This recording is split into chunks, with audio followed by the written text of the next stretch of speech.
Well, here we are again.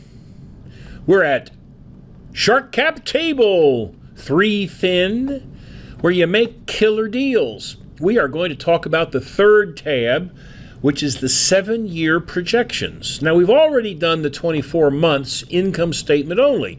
Now you're going to see how this all integrates. It's not very difficult, but you do have to do a little work. Amazing. You got to do a little bit of work, but it's easy if you follow my instructions, and I'm going to be happy to show you how this all works. So let's go over there. All right, just to review, folks, you know that units multiplied by price equals revenues, and units multiplied by unit costs is the cost of goods sold. Of course. Now, we decided that 24 months is enough to generate accuracy, but you need 7 years to figure out when you're going to exit, and we didn't want to get into all the months in all these years, so we decided to just kind of simplify, just do years. It's good enough. Anyway, just remember, no matter how accurate you think your projections are, they're still guesses. But you have to have guesses so that you know where you could be and how much cash you might need. And most important of all, you want to tell your investors how lucky they're going to be if they invest with you and you meet your projections. They're going to make millions and millions of dollars, maybe even billions of dollars. Hey, why not? Think big. I like to think big. You should too. All right, so let's get into this thing. All right, so we've automated the process of projecting units and cost of goods to speed up the process and allow quick changes. You're going to like this. There's a lot of little spin buttons and there's some automatic things going on. Now, we decided to do compound growth, or it could be a compound reduction factor that will begin with year 2 and multiplies it, say, by 1.05, and again multiplies year 3 by 1.05 and so forth. You can see what's actually happening in this little graphic right here. Here are the first 2 years by the months. Now, the ending number, for example, is 105. So you take 105, you multiply it by, in this case, 5%. So now you get 105, and that becomes 110 because you had 105 plus 105 is 110. 110 is the beginning number. You hit it by 1 times 1.05, you get 116, and so forth, and so forth, and so forth. That's what we're doing. Do not rely on entry of year 1 and 2 numbers when in the 24-month mode. 1. Yes, well, what that means is don't rely on the entry of year 1 and 2 numbers because they don't exist. When you're in the 24 months, those are the numbers you're generating, and they're going to consolidate into year 1 and 2 when you do the 7. That's 7, right? 1, 2, 3, 4, 5, 6. Yeah, when you do the 7 years, okay? First you do these by the 24 months, and then this one comes over here, and this one comes over here. And you got 2 more over here because there's still 7, okay? One of the things we have here is a nice little chart, and remember we have low, mid, and high cases. And so this gives you a chance, once you get it all put together, to just kind of look at what it is. So here the revenue and the EBITDA and the cash. We got a little drop-down box here. Where are we going to chart the low? That's what's showing. We can chart the mid. Bingo, you see you got a little bit of a loss there. And here's the high chart. Now we're going to get into the real meat. So I'm going to scroll this up, and there we are. So we're dealing in this thing with the low case where we're talking about unit sales, unit pricing, and unit cost of goods. Now, remember we have 4 products, so there are the unit sales from the 24 months, and so forth and so on. And remember, here's the unit pricing, so forth and so on. And then you've got the unit cost of goods. Now the question is, we need years 3, 4, 5, 6, and 7. How do we do it? Well, one way to do it is you could simply enter a number. And that number simply adds on to the number beneath it. If you want to add some more, you just do this. Otherwise, it stays flat. You kind of want to make sure this thing always grows a little bit. Okay, so that's one way you can do it. I'm going to zero this out. Now, when we go to 0, that is when we've turned off all of the 24 months. Notice there's nothing in here. So what you now have to do is you actually have to enter the numbers by hand. So maybe you do 1,000, 1,200, and then, maybe you want to do something silly like this. You see, notice here, it always keeps the same one going forward until you put another red number in there. So boom, there you are. See, now you're progressing by 200, and that's the total number of toy cars you have. It keeps adding on, adding on, adding on. And actually, this has gotten bigger because of the way I spread this. It's actually accelerating. If you just wanted to make it 1.2, that's what you do. See the difference there, folks? Okay. So I want to zero these numbers out. And I'm going to go back and I'm going to put 1 so that we can see our 24 months. All right, so let's keep on. The same thing happens here. Same thing happens here. But now let's go see the fun. So now we're actually getting into the revenues, the cost of goods, and the unit sales. This is a little number table of the above based upon the number one product. See what happens now when I go to 2, it's changing, 3, 4. Sometimes you'll see some changes in here if we've got changes up here.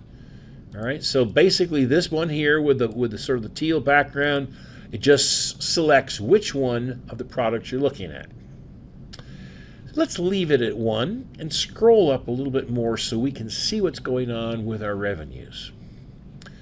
Now, here are the dollars of revenues that we generated in the 24 months. Okay, see that? Notice that now the second year becomes the third year, becomes the fourth year, so forth and so on. Now we can accelerate or deaccelerate this growth in 2 ways. The easiest one is to do units. It makes the most sense. Now, this is that compounding I told you about. We're going to compound everything by 5%. Nope, 6%. So, with this little spinner, we then made this is 5% bigger than this. This is 5% bigger than this. This is 5% bigger than this. This is 5% bigger than this. And what do you guess? Yeah, you got it. This is 5% bigger than this. Let's see what the curve looks like. Yeah. Now watch what happens when I really tromp on this. Now nothing happens until I release. Boom! Oh, look at that compound growth curve. Isn't that beautiful?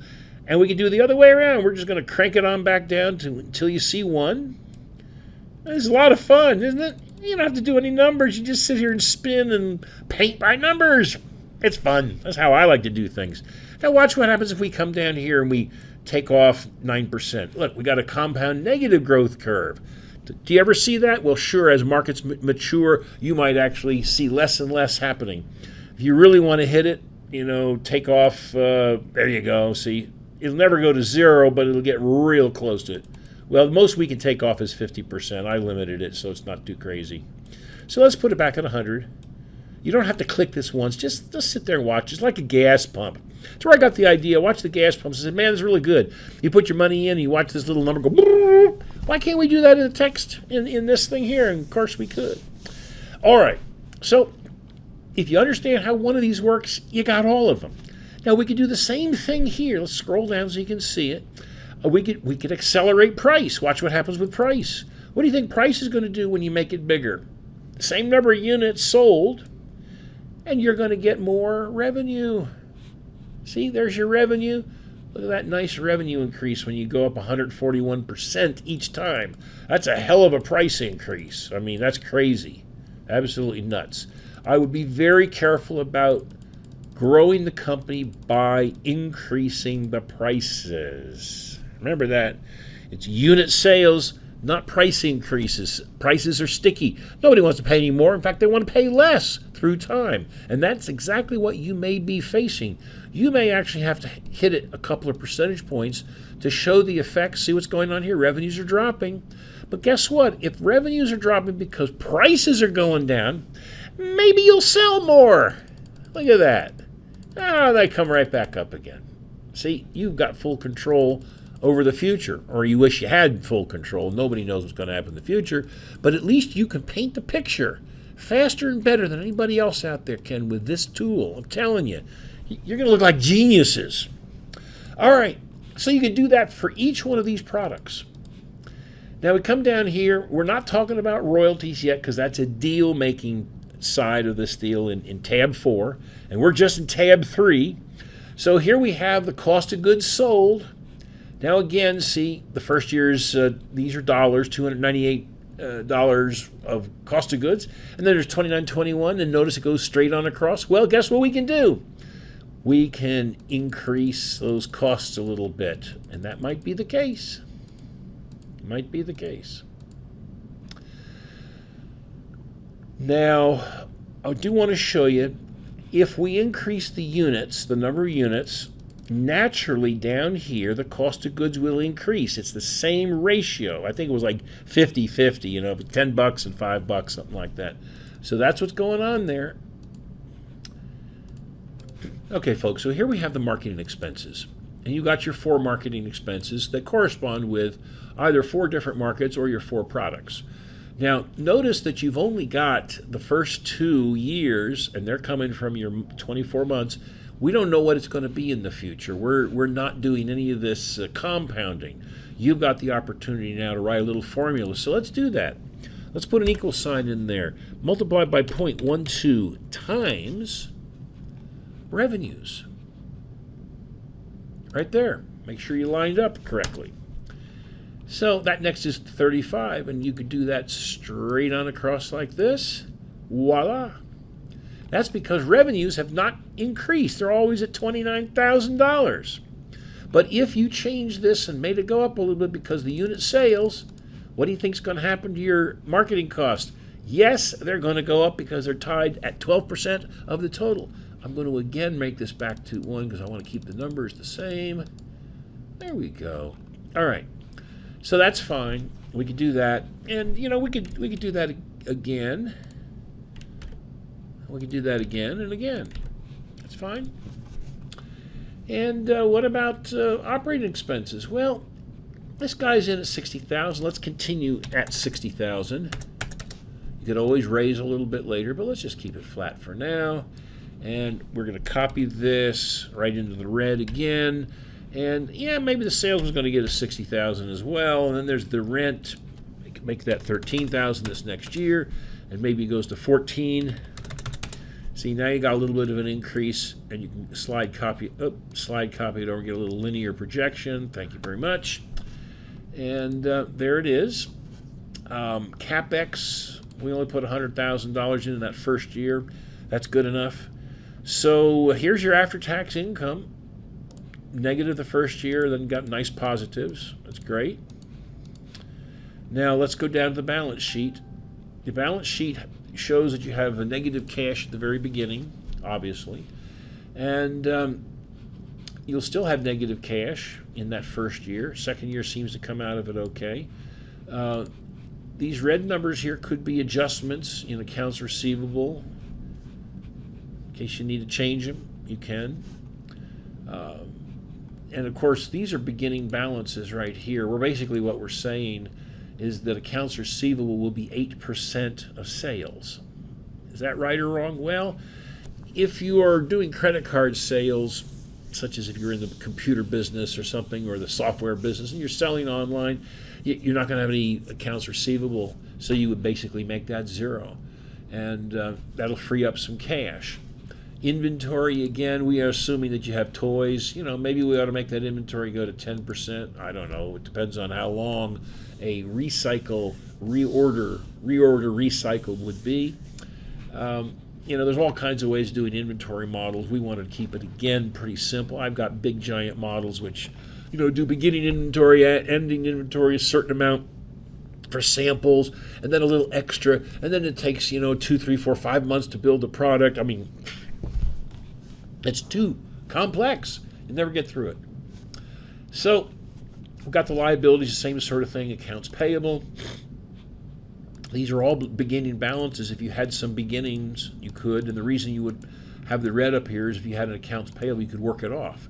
You know, if I had $50,000 worth of accounts payable, this 50 would stay on here forever, but maybe we pay it off, you know, minus. Where's the minus? There's a minus 25. See, it's getting down there. Minus 25. Okay, now we're back down to where we were originally before we had that beginning balance. I'll just zero this out, I'll zero this out, and I'll zero this out. All right, so again, the same sort of thing. Now look, right now in this here, we're a little out of balance. Well, that's to be expected because we jiggered around with some of the beginning balances. So this is the retained earnings, and this is what we change. Generally, you find the one that's out of the blank, doesn't work, keep going, hit the blank. Now it'll do it, 87, there you go. You got to kind of futz around because it's accumulating and taking away, and it's honest what it's doing, but you have to play with it. Well, and here's your cash flow statement. There's really nothing you do on cash flow except take a look at your beginning and your ending cash. And right here, we've got a little cash flow hiccup, but we're doing pretty fine. Now, as you go down here, you'll have to set up the mid case the same sort of way. If you want to do a mid case, which I would recommend you do, put some numbers in. Maybe you want to accelerate a little bit. You've got plenty of capabilities in this thing. Now this one we've given the owner a big raise, big raise, okay? And down here we've got the same beginning balances for assets and liabilities, no adjustments. Probably ought to balance this. There we go, now it's all balanced. Cash flow, you see now you're a little deeper in the dirt there. So folks, you got 3 financial statements, and all you got to do, and let's just review so you remember what you got to do. There are 3. They're color-coded: blue, yellow, green. Okay, now you know where we're at. Now let's go back and review just the overall thing, what you have to do. Remember, if you see a 0 here, that means nothing is coming in from the 24 months that you laboriously put in. You might just not want to do it. So you put it 0 and you have to enter stuff by hand here, okay? But since we did the 24 months, I'm going to put this back to 1 and they'll turn on everything. Now, if you want to increase anything in the number of units sold, you could actually enter right up here. See, this is the manual entry. This would be affecting your price per unit, and this would be affecting your unit costs, cost of goods sold. And you've got the ability to chart and look at the 3 revenues and the associated cost of goods and unit sales, and it'll tell you what you're looking at.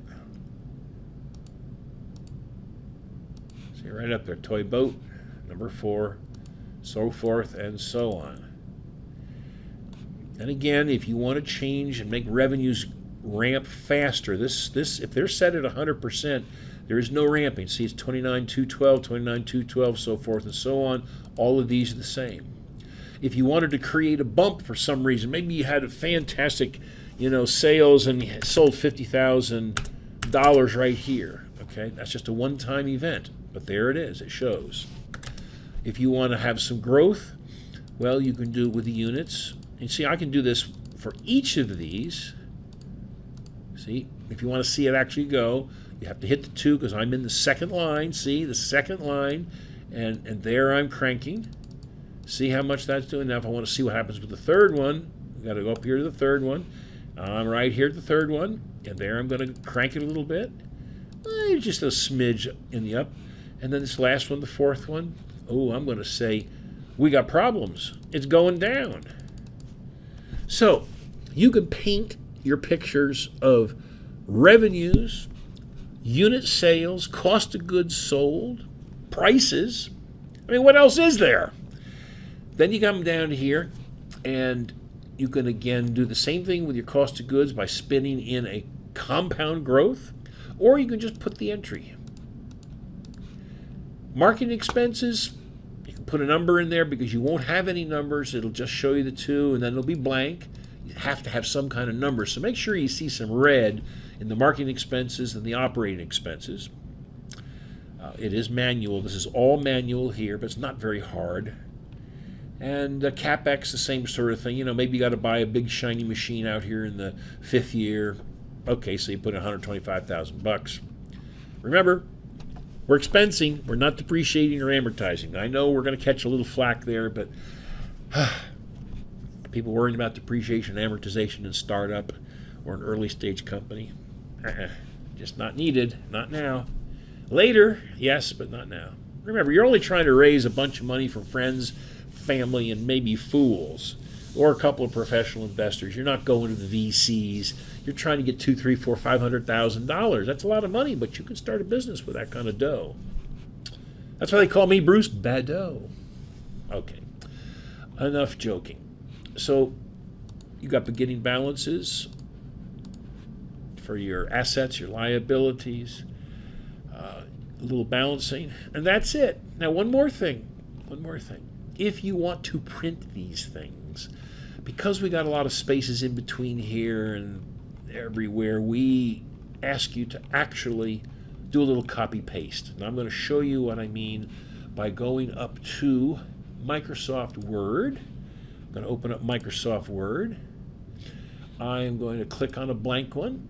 I'm going to go up to the design. No, I'm going to layout. Sorry, I'm going to go to margins. I'm going to make the narrow margins. I'm going to go to the orientation. I'm going to go to landscape. And there we have it. And I'm going to Alt-Tab. And we're going to do the very first one. Now, you see these little red guys here? Those are kind of like cut points right there. See how we've done this? Copy, V for pasting. Come over here to this little control guy, hit the picture. Whoopee! Now right there is going to be the next one. So we come in here. Now again, we don't want to take this as an instruction. We'll come down here. See, we're at the bottom little corners, and we're gonna come down here to the very bottom. See what there? See how we did that all the way down? Okay, copy, V. Come down here just to show you. I hope it doesn't go away. Okay, see that little control thing right there? You go like that. Go for the picture, second from the right, and there you go. One more time so you can see what we're doing here. Now this one, I think you should just do that. Copy V, and we're going to come in here like this and do that. See, it's no big deal. You can put a lot of nice pictures in here, and then this one right here. Now notice we're going to come down here, and this is a big one. You got to stop right there. Copy, Control V. We're going to do that little control thing right over here. There we go. And one more just so you see it. Okay, so we start again. Down to that red line. Copy. I'll text you. Uh-oh. Well, isn't that interesting? I got to move that red line down. All right. I'm glad I caught that. Okay. So we come here down to the red line. Copy V, paste. Come over here, get this little guy. Thank you very much. And one more.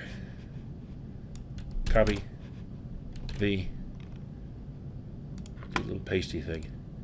And voila, look at that. Everything fits very nicely onto, and you can put these, you can make these smaller if you want. You can do things like that. Anything you can do with a picture, you can do it. So it's very flexible. These things look good. I spent a lot of time making the graphics clean and nice looking. So there you are. You got your financial statements, and you got 3 sets of them. If you want to use them, which I recommend, a little extra work, but at least do one. See how that goes. Folks, that's pretty much it for the third tab. My gosh, was that hard? Nah. Would you like to try to do your own financial statements and get everything to balance? No, you don't want to do that. It looks deceptively simple. It's very difficult to get it to work right. But we got good financial statements for you. Pleased to do it. Thank you for watching. Tune in for tab number 4, which is where the fun gets to be. That's where we're going to actually cut a deal. Once we have some financial statements, then we can figure out how to slice and dice the equity so that we create a fair, doable, fundable deal. Thank you. Bye.